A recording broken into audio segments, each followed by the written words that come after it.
écoutez Lilou et Mélodie pour vos tout-petits, un podcast créé par deux éducatrices qualifiées et passionnées qui vulgarisent l'éducation des 0-12 ans.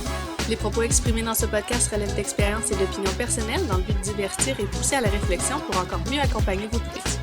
Les avis et conseils ne remplacent en aucun cas les recommandations de professionnels de la santé ou vos intuitions en tant que parent ou tuteur. Nous basons nos réflexions sur le fondement de l'approche bienveillante, le programme éducatif du ministère de la Famille, nos formations suivies hors curriculum et nos expériences professionnelles.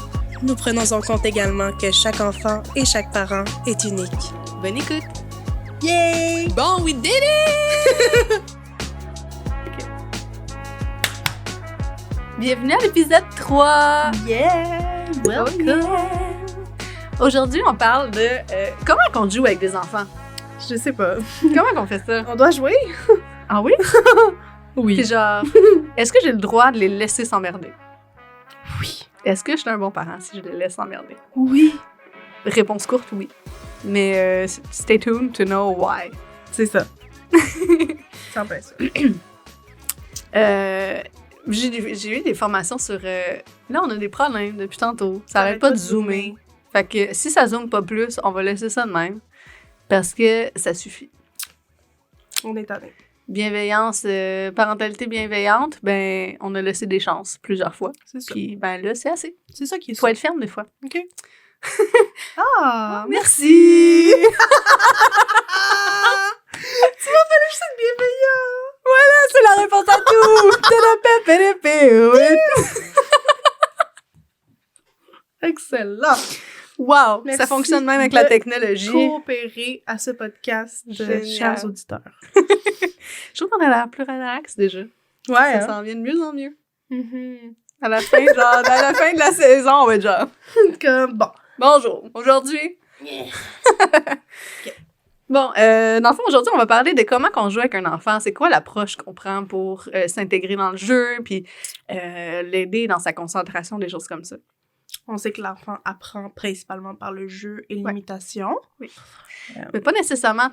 je pense que, pour commencer, on devrait parler de la pression que les parents et les éducatrices... Moi, j'ai eu beaucoup de pression de performer, de faire des activités à tous les jours, des choses qui touchent toutes les sphères de développement, genre à chaque semaine. Ouais. Puis... Mais ça nous mettait cette pression-là aussi à l'école, tu sais, de dire comme chaque activité doit avoir une raison d'être. Oui. Pour au moins un besoin d'un enfant dans ton groupe, tu sais. Ouais, c'est ça. Faut tout le temps qu'il y ait une raison, un pourquoi, que ça soit recherché. Il fallait même, à l'école, ils nous apprenaient que chaque activité devait être introduite avec des transitions et des choses comme ça. T'sais, oui, je comprends, mais dans la réalité, c'est vraiment pas le cas. T'as pas le temps. T'as pas le temps t'as de... pas le luxe, là, de comme... Non, c'est ça. Surtout quand t'es une éducatrice pour 8 enfants. Vraiment. Tu sais, d'aller sortir la petite boîte, j'aimerais vraiment ça. Tu sais, avoir un plus petit groupe, 100%, je ferais ça.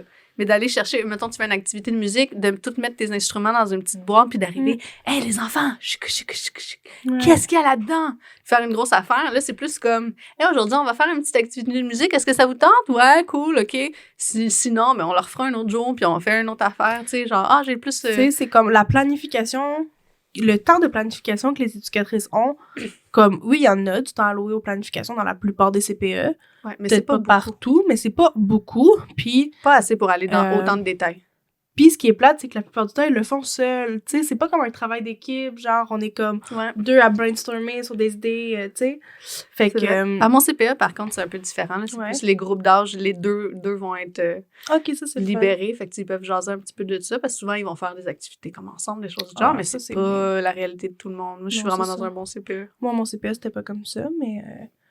Puis, tu sais, moi, je faisais la rotation, fait que j'avais pas accès à faire de la planification d'activités. Tu sais, oui, je pouvais moi-même me dire, OK, aujourd'hui, je vais amener ça de chez nous. Tu sais, je faisais mes petites propres planifications, mais c'était...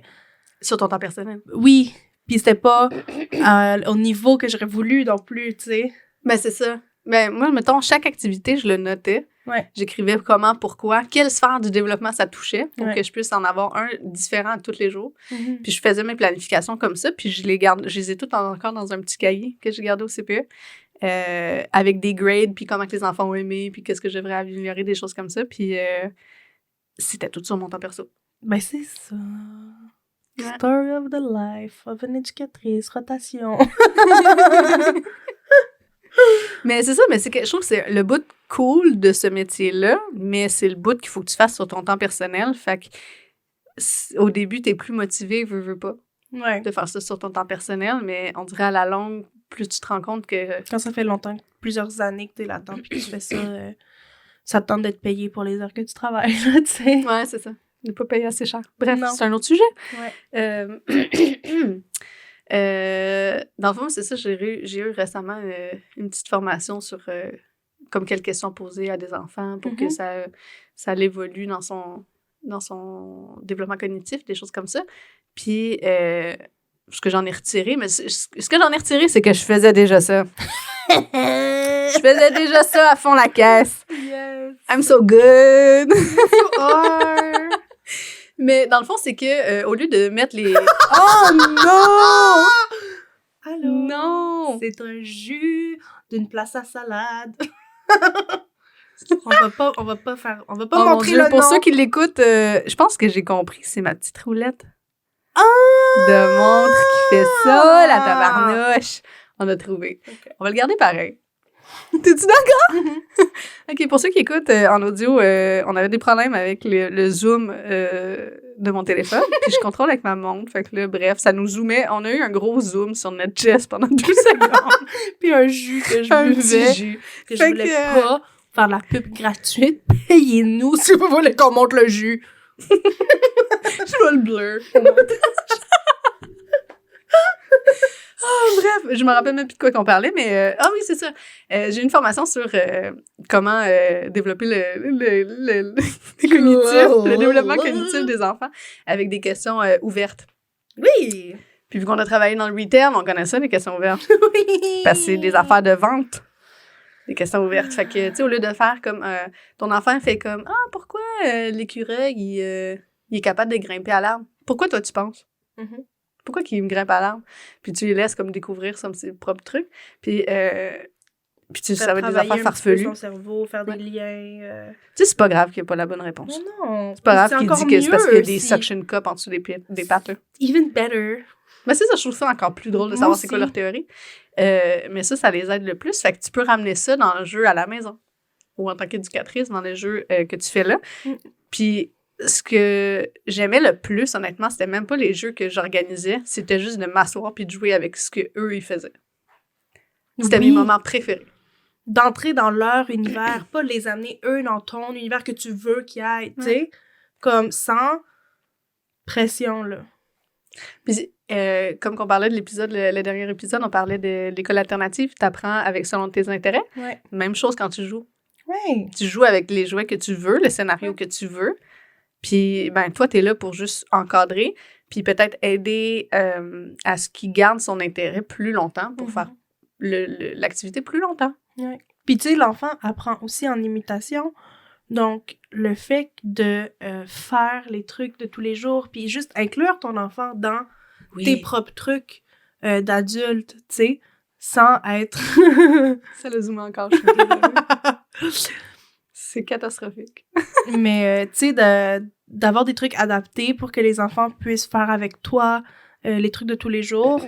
Les petites... faire le ménage, faire la cuisine. Oui, des mini-balais, des mini-mops. Oui. Mais aussi les petites tours, là.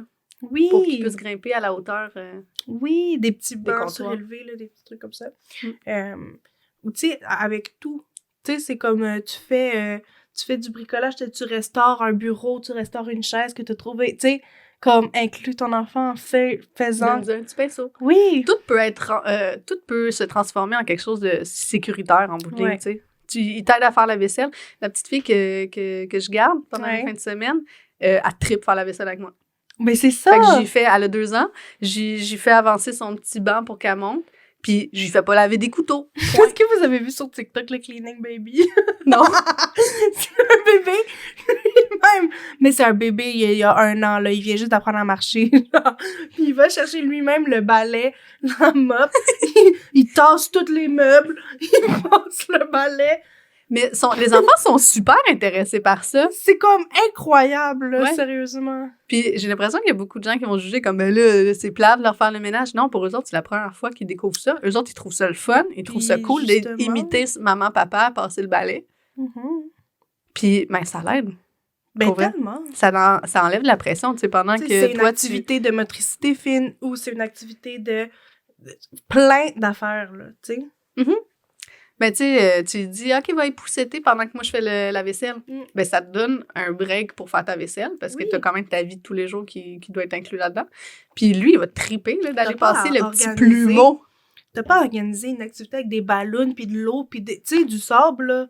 Une fois de temps en temps, c'est cool, là, ça peut être grandiose, mais honnêtement, j'ai l'impression que ce qui va le plus se rappeler, c'est des petits moments comme ça. Aussi, en faisant la vaisselle. 100%. Puis en rajoutant un autre élément, tu sais. Mais juste de découvrir le savon. On fait juste décortiquer le savon. Ouais. Comment que ça fait pour faire des bulles? Pourquoi ça fait des bulles? Comment on peut faire le plus de bulles? Montre-moi. Est-ce qu'on prend la brosse ou est-ce qu'on prend l'éponge? Ouais. Comment qu'on peut faire le plus de bulles en nettoyant ce petit Tupperware? Je te jure, il a fallu que je l'arrête pour arrêter de faire la vaisselle. Oh, elle tripait tellement. C'est tellement le fun. Puis ben, j'ai été capable de faire toute la vaisselle, laver les couteaux à part. Puis ben c'est ça, exact. Ça t'aide à survivre un petit peu, puis ton enfant se sent inclus. Puis pour lui, c'est un jeu. C'est pas une tâche. Non. C'est parce qu'on voit souvent les interactions avec les enfants comme si, avec nos yeux d'adultes. C'est pas le cas pour eux autres. Parce que les autres, c'est des enfants, puis ils voient ça comme un jeu, puis ils voient tout comme un jeu. Puis tu peux transformer tout peut devenir un jeu. Tellement. Puis je trouve qu'il y a aussi beaucoup de pression, justement, de performance. Là, comme moi, que je reviens à mon truc. J'avais beaucoup de pression de faire une activité à chaque jour, de faire ça à tous les jours, de faire quelque chose de super grandiose à tous les jours. Puis de les épater, là, puis de les amener à un autre niveau, là. Puis tu sais, c'est comme... ça te met beaucoup de pression, là. Oui, puis en plus, c'était avec la COVID, c'était extrêmement demandant. Puis si j'y arrivais pas, parce qu'on s'entend que j'avais des 2 ans, puis quand j'y arrivais pas, je me sentais mal. C'est pas toutes les activités qui fonctionnent ou qui pognent ou qui non, c'est ça. Probablement, ça peut que ça foire solide. Il y a plein de choses, ça a juste extrêmement pas marché. Puis là, toi, t'as mis genre plein de temps là-dessus pour rien, en bout de ligne. Puis finalement, ils ont eu plus de fun à essayer de mettre leurs choses. Oui, c'est ça! Fait que, exact! C'est d'aller selon les intérêts de l'enfant, mais aussi de pas se mettre trop de pression parce que j'étais démoralisée quand j'arrivais pas à faire une activité parce que on va pas se le cacher, là, les enfants, surtout en bas âge, il y a beaucoup d'interventions à faire. Tellement. Beaucoup de gestion d'émotions, beaucoup de verbalisation. C'est des interventions. Des routines, des transitions, c'est rien que ça. Ouais. Fait que, tu sais, genre, de faire tes activités, c'est beaucoup de pression, je trouve. Puis, je sais pas si on entend le danseur de claquettes en haut. Pour vrai, on dirait que c'est vraiment ça. C'est comme la joke classique d'habitude, mais là, pour de vrai, c'était ça. Mais j'espère que non. Ben, voyons donc.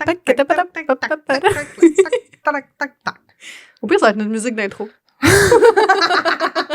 On va le filmer. Je trouve qu'il y a justement, il y a beaucoup de pression performance de faire des activités sans arrêt, des affaires extraordinaires avec beaucoup de matériel, des choses comme ça, qui est pas vraiment viable, je trouve, côté écologique et côté aussi monétaire. D'acheter plein de cossins à tous les jours. Mais aussi, faut laisser les enfants s'emmerder. Ouais, puis c'est vraiment les trucs de tous les jours qui vont finalement être les plus marquants, puis les plus... qui vont marcher le plus, tu sais. Puis quand tu suis l'enfant, il y a une fois, c'est une collation ou un dîner. Il faisait super beau dehors. Il y en a une qui a proposé, on va-tu manger dehors? Oui. Mais oui! Ils ont trippé leur vie. J'ai trippé ma vie. Mais oui, je me rappelle. Puis ils étaient tellement toutes partants. Ouais. C'était de la bouffe qui était pas très pique-niquable. Oui! Mais on s'en est toutes fouturelles. Mais non, tu y vas. On est allés pareil. C'est le fun. C'était super cool. C'est tellement le fun. C'était vraiment cool. Ouais. Fait que tu suis l'enfant dans ces petites pulsions-là, ces petites idées genre funky. Puis des fois, ça te mène à genre quelque chose de vraiment plus cool que ce que tu pensais faire. Moi, j'aimais tellement ça faire des cabanes. Oh oui! Dans le local. Genre au réveil de la sieste, là. Puis là, t'as installé genre des draps comme... Oh, nice! Ouais. Ça, c'est cool. C'est tellement le fun. Par contre, j'ai une mauvaise expérience avec les cabanes, là. Ben, tu sais, vu qu'on est tout seul avec 8 enfants, c'est vraiment énorme, là. Puis pendant les changements de couches, c'est là qu'ils vont être le plus... Ouais, qui vont se tirer les cheveux, puis ils vont faire des niaiseries, là, parce qu'ils savent que t'as les 2 mains dans... Non, fait que c'est ça. Puis j'avais une petite cabane dans mon local. Puis ça, ils sont toutes parties, se cacher, se déshabiller. J'avais des couches partout à terre. Oui. Non. Pendant que j'en changeais une, puis là, j'étais comme, je sais qu'il se passe quelque chose dans cette cabane-là, que je vois à peine qu'est-ce qui se passe. J'étais comme, oh non. Il faut que t'aies le visuel au moins. Ben, je voyais un petit peu, tu sais. Mais c'était quand même une petite, tu sais, c'était une petite cabane maison, là, fait que tu pouvais fermer les fenêtres, tout le kit, là. Fait que, tu sais, pendant que je change une couche, l'instant de... C'est quoi, 1 minute changer une couche? Ouais. L'instant de 1 minute. Ils étaient tout nus avec des couches. Mais ils imitent! Ils imitent! Qu'est-ce que tu veux? C'est ça!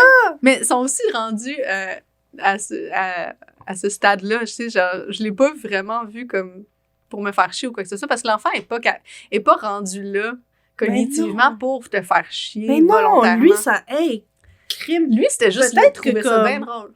Peut-être qu'il y a un cacao aussi dedans, puis qu'il est tanné, puis ça va prendre de l'avance pour changer ma couche, tu sais.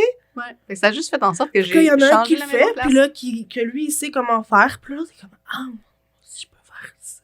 Mais ils ont aussi enfin le contrôle de leur mouvement après 2 ans de temps de gossage puis d'essayage. Puis là, ils sont capables d'enlever leurs pantalons. Tu sais, ils peuvent-tu en profiter un petit peu, là? Ils ont-tu le droit, là? Enlever leur couche?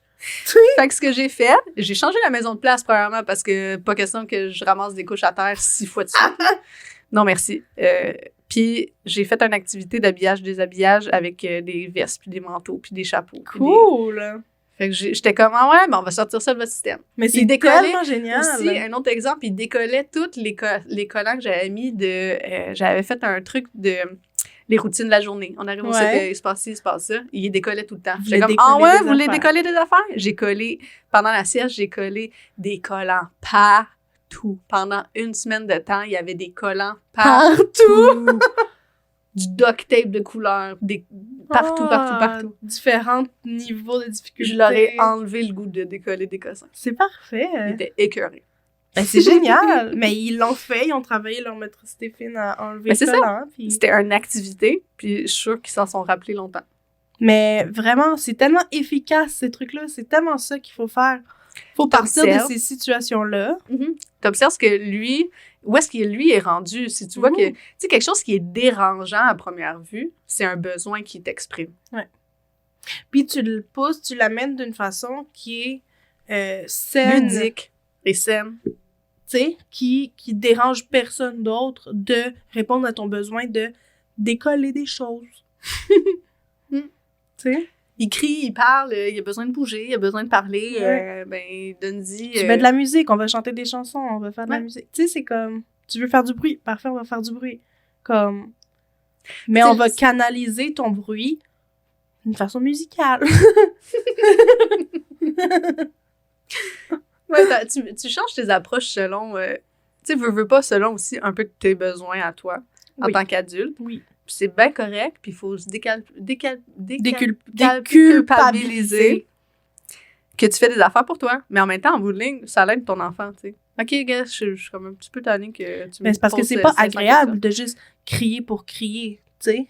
Ben, c'est ça. Puis, tu sais, même en tant qu'adulte, dans un appartement ou des choses comme ça, tu peux pas. Non, c'est ça. Vraiment, là, ça va déranger tout le monde. Fait que, tu sais, OK, mais qu'est-ce qu'on... Là, c'est vraiment, vraiment fort dans mes oreilles. Qu'est-ce qu'on peut faire? Incluer l'enfant dans les décisions des solutions. Oui. Qu'est-ce qu'on peut faire pour couper le bruit? Couper le son quand tu cries? Parce que là, je vois que au début, l'enfant ne va pas avoir le réflexe de savoir la réponse tout de suite, mais tu vas le guider. Puis après plusieurs fois que cette situation-là arrive, il va être capable de répondre. C'est ça. T'sais, à force de le faire, parce que lui, il n'est pas conscient qu'il y a des voisins qui dansent la claquette, qui vont peut-être être énervés que tu cries, genre. T'sais. Fait que, tu sais, tu lui dis comment qu'on peut faire pour atténuer ton bruit, là, pour qu'il y en ait moins. Puis ce que j'avais fait aussi à un moment donné en tant qu'éducatrice, j'avais pris les cônes oranges. Des gros cônes oranges. Oui. Puis ça étouffe vraiment le bruit, puis ça résonne tellement quand toi, tu cries dedans. Puis là, moi, ce que j'ai fait, c'est que hey, moi aussi, j'ai envie de crier. Vous savez quoi? Tac, j'ai pris ça. Ah! Dans le cône. Qu'est-ce qu'ils ont fait après? Ils ont tous pris des petits cônes. Puis on a passé à d'autres choses. Génial. Du génie, ma fille! Du génie! Faut que t'ailles une genre de logique d'enfant, puis un petit peu... De créativité. Une ouverture aussi à... C'est pas grave, t'as l'air con. Oui, mais il faut un peu retomber en enfance nous-mêmes quand t'es éducatrice. T'sais, il faut que tu sois comme prête à comme... avoir l'air con une fois de temps en temps, parce que on revient encore à ce qu'on avait dit dans les épisodes précédents, les gens s'en foutent totalement de ce que tu fais. Faut tellement pas avoir peur du ridicule, là. Oh my God. Au pire, dans un souper, quelqu'un va faire comme « Aïe, il a dansé en public, c'était donc bien niaiseux. » Puis le lendemain, c'est fini. Hey, moi, je suis fière, là, si j'ai dansé en public, là, tu sais. Ouais. Puis si les gens m'ont trouvé bizarre, ben... Ils auront de quoi parler au souper, tu sais, c'est comme... Non, mais vraiment... un petit peu d'épices dans leur vie, là. Tu sais, moi, je sais que j'en ai rendu plusieurs heureux aussi en dansant, donc... Fait que c'est ça, faut pas s'épuiser à essayer d'entertainer un enfant, parce que, veux pas, on repense un peu à nos enfances à nous, on n'avait pas autant de technologie, on n'avait pas autant de trucs, puis c'est dans les moments où est-ce que tu t'emmerdes, que tu trouves, genre, les affaires les plus cool, ou que tu apprends les affaires vraiment les plus cool, parce que tu tombes pas dans tes patterns ou de suivre quelque chose qui est étape par étape. Ouais. Parce que ça, pour revenir à l'épisode 1, c'est le style autoritaire, de faire des activités étape par étape, de suivre les mêmes affaires. Ou d'être plus laxiste, puis, mettons, plugger ton enfant devant la télé parce que c'est ça qu'il veut, mais... Ou tu donnes trop... Un autre exemple de laxisme, tu donnes trop de trucs pour faire des bricolages. Ouais. Puis là, ton enfant, il est juste perdu. Non, il y a trop de choses. Il est overwhelmed par les possibilités, par les trucs. Tandis que le juste milieu, tu fais juste donner des cartons de couleurs. Il choisit sa couleur. Tu donnes des petits cossins, des petits crayons. 10 ingrédients. Oui, c'est ça. Puis de ces 10 ingrédients-là, il peut venir genre 500 000 choses. Hein. Tellement. Puis côté aussi artistique, de pas nommer puis de critiquer genre les dessins des enfants. Raconte-moi ton dessin. Raconte-moi ton dessin. C'est la meilleure chose que j'ai appris, je pense, en étudiant. C'est de demander à l'enfant de raconter son dessin au lieu de lui dire c'est quoi.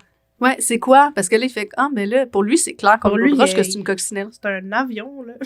Ben, c'est ça. Comment ça que t'as pas vu que mon barbeau, c'était un avion? Comme un avion coccinelle. Ben, gars. Tu sais? Voyons donc, t'es ma mère, t'es censée connaître, tu sais.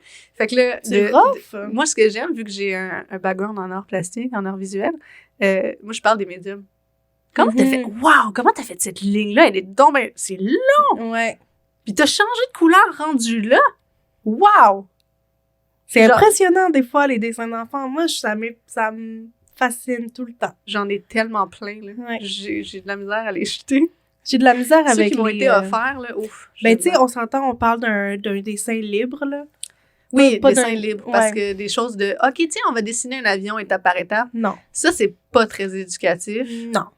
C'est très fermé comme activité. C'est comme... C'est pas ça qui va... Parce qu'on s'entend, le dessin, ça va travailler la créativité, la motricité, tu sais. Ta créativité, en bout de ligne, il faut aussi prendre en compte que ta créativité égale de la logique. Oui. Puis de trouver des solutions à des problèmes. L'art, c'est trouver des solutions à des problèmes pour arriver à un résultat que tu veux. Bravo. Merci. C'est très bon, ça. Mais c'est ça, l'art, t'as comme une idée. Ouais. Puis là, ton idée, c'est ton problème. Puis là, tu trouves tes solutions. C'est vrai. Quel médium tu vas prendre, quel truc. Puis moi, c'est ça que j'aime le plus analyser avec les enfants dans leurs jeux, des choses comme ça. Puis qu'est-ce qui est cool aussi, quand tu t'assois avec eux autres, quand ils jouent à des trucs, puis là, tu leur donnes des petites figurines, puis là, ils font leur truc, puis leur petit scénario, puis là, toi, t'embarques dedans. Oui. C'est tellement cool, puis tu vois, genre, les petites étoiles dans les yeux, ils sont tellement quand ils embarquent, puis tu suis leur scénario à eux. Oui. Tu sais, puis ils vont aussi... Le jeu aide aussi à régler des traumatismes, veux pas. Fait que, tu sais, genre, ils ont entendu ses parents se chicaner, ben ils vont prendre deux petites figurines, les faire se chicaner ensemble. Toi, qu'est-ce que tu peux faire en tant que parent, en tant qu'éducatrice? Tu prends ton petit bonhomme, au lieu de venir adresser puis genre d'agresser ton enfant, faire comme « Qu'est-ce qui s'est passé? Pourquoi? Comment? » Tu t'en vas avec ton petit bonhomme. « Comme pourquoi tu es triste aujourd'hui? » Avec ton petit bonhomme, tu fais parler aux autres bonhommes, puis à travers les jouets... Tu développes l'intelligence émotionnelle au travers de ça. Tu développes l'intelligence émotionnelle. Puis ton enfant va être capable de dire qu'est-ce qui s'est passé ou qu'est-ce qu'il a vécu qui lui fait de la peine à travers ces petits bonhommes. Puis c'est moins genre « in your face », dis-moi qu'est-ce qui s'est passé, genre maintenant. Tellement. Fait qu'à travers le jeu, tu peux apprendre à connaître ton enfant. Oui, à travers les dessins, à travers, tu sais... Oui. Vraiment. Tu peux apprendre à connaître ton enfant, ça l'aide à développer presque toutes les sphères du développement, parce que tu peux faire autant des jeux moteurs que cognitifs, langagiers, des choses comme ça. Puis, je trouve, par contre, dans le marché des jouets, c'est très fermé. Tellement. Puis, je vois ça, des cadeaux qui se donnent. Là, je veux pas que ça sonne comme si j'étais dans le jugement, là, mais, tu sais, des cadeaux comme trop éducatif. Tu sais, tu vois les affaires qui vont parler en enfant, tu cliques là-dessus, chat, chien, rose, 1, 2, 3, 4, 5, 6, 7, chat, tu sais, tout l'alphabet d'une shot, puis parce que tu as cliqué sur le chat, mais c'est souvent, ces jouets-là sont ciblés pour les enfants qui sont encore dans l'action-réaction. Fait que lui, le bouton, il veut juste que ça fasse quelque chose. Il veut pas que ça y raconte une histoire ou l'alphabet tout de suite, parce qu'il va peser sur un autre bouton, puis ça va arrêter. Fait que ça sert à rien d'y acheter ça. Genre, puis il va bien plus apprendre l'alphabet en lisant des livres, quand tu lui lis des livres le soir, quand tu fais des choses comme ça. Puis en chantant. Il peut apprendre les mathématiques 1, 2, 3, 4, 5 avec des blocs en bois. Plutôt que des images colorées, bourrées d'informations. Moi, je sais pas pour toi, là, mais ce genre de jouet-là, ça m'étourdit. Ah, mais c'est comme c'est trop d'informations. Trop d'informations, c'est trop stimulant. C'est ça, la surstimulation. Ouais. Puis c'est le genre de jouet pas mal sûr. Il ne doit pas en avoir beaucoup qui passent beaucoup de temps à jouer. Non. Ça m'étonnerait. Vraiment. Tandis que des blocs de bois, ton enfant peut jouer de 0 à 12 ans. Des Tupperware.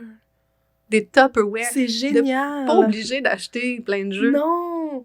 Ton enfant, il veut explorer. Tout est nouveau pour lui. Oui. Fait qu'une petite boîte en bois, un livre. Des CD, des Tupperware, des chaudrons. Name it, là. Jouer juste dans ses vêtements. Plier du linge. Des chaussures. Tu sais, c'est ça. Des verres. Puis qu'est-ce que tu peux faire aussi quand tu vois que ton enfant est concentré à faire quelque chose? Tu peux aussi t'en aller. Puis le laisser faire. Puis t'observes de loin. Ouais. Puis si tu vois qu'il commence à perdre son attention, puis si tu trouves que son projet est vraiment cool, ou que c'est vraiment comme dans sa corde ou des choses comme ça, mais tu fais comme « Hey! J'étais en train de peinturer, je trouvais ça vraiment cool. Qu'est-ce que t'en penses si on va chercher un séchoir, on va le sécher, puis après, on va partir avec pas de l'aquarelle, mais de la pastel sèche par-dessus. Voir qu'est-ce que ça fait. » Ça a l'air malade. Moi, ça me sèche, dessin par-dessus, une texture complètement différente, puis tu viens de gagner 30 minutes de jeu. Tu sais, genre, t'es pas obligé d'être dedans le jeu pour que ça soit enrichissant. Des fois, te reculer aussi, c'est une bonne solution, je trouve. Ah, tellement. Il faut, mais des fois, ça prend ça. Si t'es trop impliqué dans le jeu, puis tu le gères un peu, tu sais. C'est comme si tu prends le lead, là. Tu sais, on prend tout le temps le lead sans faire exprès, là, avec nos enfants. Tu sais, c'est ça. Ouais, mais même si on est au courant, en plus... Oui, c'est difficile de pas le faire, mais il faut vraiment prendre conscience, puis se dire, OK, je choisis de me retirer, puis d'observer. Puis au moins une fois de temps en temps. Ouais. Laisse-le se débrouiller avec les ciseaux. J'entends pas découpant. Pas découpant. Mais non, les bourrons. Les petits ciseaux ronds. Laisse-les. C'est pas grave si la ligne n'est pas droite. De toute façon, c'est son projet. C'est vraiment. pas le tien. Tu sais, si t'as peur pour ta table, là, mets une nappe, mets une bâche. Tu sais, comme... Reste proche au limite pas le mouvement de ton enfant quand il fait de l'art. Tu sais, des choses comme ça, comme... Ouais. Mais c'est de trouver des solutions. Puis c'est ça, dans le fond, c'est le type d'éducation démocratique. C'est de, OK, tu veux faire ça. Comment qu'on peut faire pour que ça m'accommode toi et que ça m'accommode et que ça accommode toi aussi? Ouais. C'est quoi la solution? Tu veux lancer de la peinture? Qu'est-ce qu'on fait? Mais là, on peut le lancer dans une boîte, on peut aller dehors, on peut aller mettre une grosse nappe gigantesque pour pouvoir lancer. Ouais. Mais, tu sais, c'est parce que toi, ça ne te tentera pas non plus que ton enfant fasse ça s'il n'y a pas ce compromis-là, tu sais. Mais lui, c'est ça qu'il veut. Puis c'est ça qu'il va triper à faire dans ce moment-là. Ben, 100%. Puis bon, je sais que c'est pas toujours évident, dans la vie de tous les jours, surtout quand t'en as 8 en tant qu'éducatrice, c'est assez rushant de suivre le rythme. Parce que le but, c'est d'essayer de suivre le rythme de l'enfant le plus possible, puis c'est ça qui devient difficile. Ouais. Puis des fois, ça devient comme difficile d'avoir le lousse aussi. Tu sais, t'as un horaire à suivre, pas dans une journée, puis de suivre le lousse, ça devient difficile. Fait qu'on comprend 100%, puis on n'est pas parfaite, personne n'est parfait de ce côté-là, mais juste d'avoir conscience. C'est ça, dans le fond, notre podcast, c'est juste... La bienveillance. La bienveillance, puis prendre conscience puis l'impact que t'as. Tellement. Sur ce, comment tu décrirais l'épisode d'aujourd'hui? Important! pas assez parler, tu sais, on n'en parle pas assez que les enfants ont le droit de comme se démerder. Ouais, mais c'est ça, c'est comme, faut absolument que tu performes tout le temps, là. T'es pas un entertainer, là. Non, t'es pas une vedette. C'est ça, puis genre même eux autres, rendus à la maison, ils veulent dormir, puis genre faire leur truc, là. Ouais. Fait que tu sais, laisse-les s'emmerder, c'est là qu'il va faire le plus de découvertes par lui-même. Qui va devenir le plus autonome aussi, c'est ça. Qui va devenir le plus autonome, parce que dans les endroits publics, après ça, il va être capable de, avec une petite napkin, faire un petit truc pendant que tu jases avec ton ami. Il va trouver ses propres solutions, il va moins être anxieux plus tard aussi, tu sais.